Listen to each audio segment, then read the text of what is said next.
A very good morning. This presentation is brought to you by Resonate International with a mission to leverage knowledge worldwide. The topic being covered is Rain, the silent symphony of Earth's soul. Ladies and gentlemen, rain is not merely water descending from the sky. It is Earth's way of breathing, a quiet rhythm through which the world renews itself. Each drop is a note in a sacred symphony, unseen above until it touches the soil, the skin, and the soul. From the earliest human memories, rain has been reveled, it has been prayed for, sung about, danced beneath. In fields, in forests, and in faith, it has always carried something more than moisture. It carried meaning. To understand its deeper message, one need only look to the very word rain and its alphabets. The first are rhythm, renewal, rejuvenation, reflection. Rain returns in cycles, never rushed, never late, like nature's breath.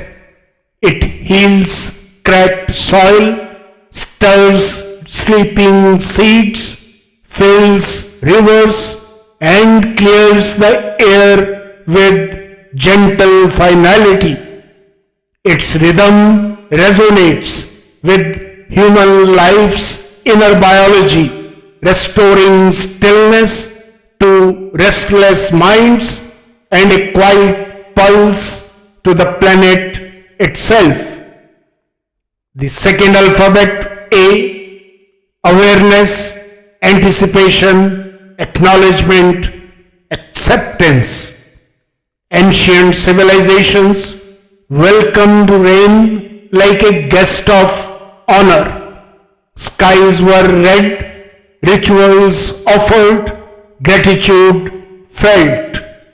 Today, in a world wrapped in speed and steel, that subtle connection has frayed. But those who pause still hear its whisper and the invitation it brings to live with deeper awareness. The third alphabet, I, intelligence, insight, imagination.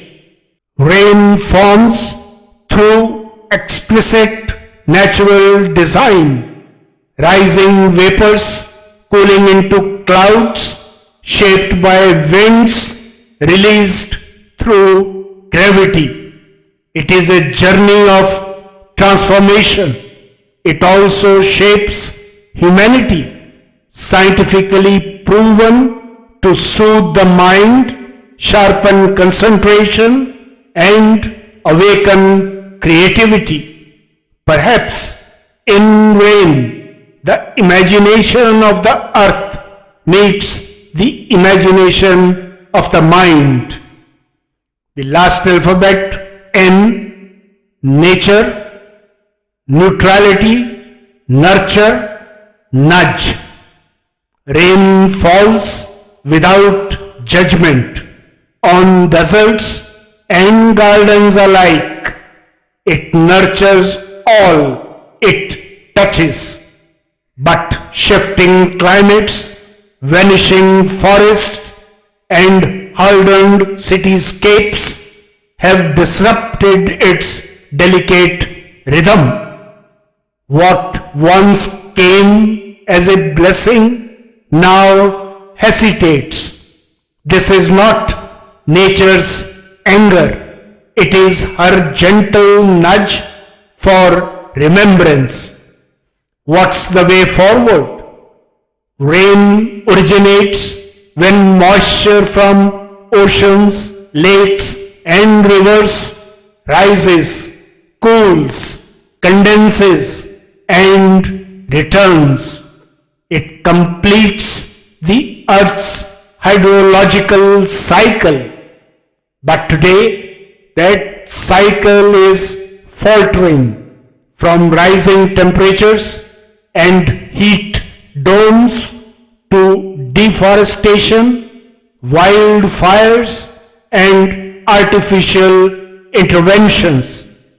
The balance, once sacred, needs quiet guardianship again. The following will help. First, plant what calls the rain. Trees not just for shade but for clouds.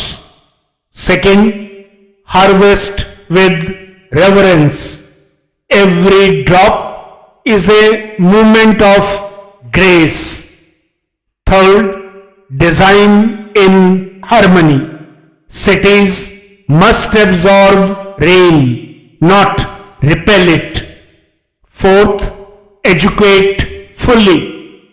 Teach both the meteorology and the mystery of rain. Fifth, innovate with humility. Technology must serve the sky, not control it. In conclusion, ladies and gentlemen, rain is not merely precipitation. It is participation. It is sky's way of remembering its emotional relationship with the earth. A bond that holds stories, songs, and silent understandings. It is also a conversation between oceans and mountains, trees and winds, humans and the cosmos. In each drop of rain lies a message of renewal, interdependence, and sacred balance. As Lord Krishna declares in the Bhagavad Gita, from yajna arises the rain. From rain comes food, and from food all life is sustained.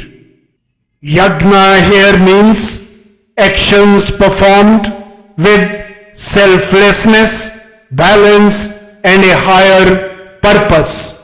When humanity lives in such harmony, rain does not need to be asked for. It arrives naturally as a divine blessing to nourish the crops, cleanse the air, calm the minds, and to awaken the spirit. In honoring rain, life honors itself. Good luck, best wishes, and God bless.